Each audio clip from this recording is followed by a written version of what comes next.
Hey guys, in this video we will be discussing about global dashboard available in all the apps. You can find it in the dashboard section from here, and then you will be able to see this interface.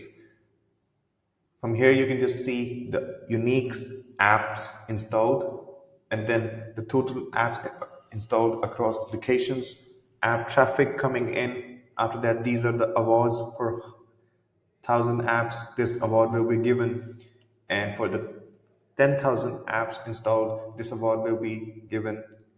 For 100,000 awards, this award will be given. And then there is the graph. You can see for the traffic coming in the whole year, and then the total used apps in here. These are the names and these are the requests made by these apps. This is the top selling app section.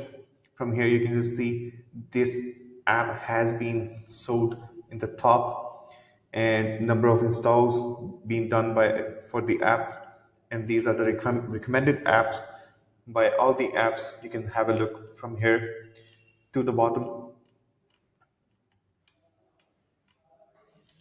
Thank you.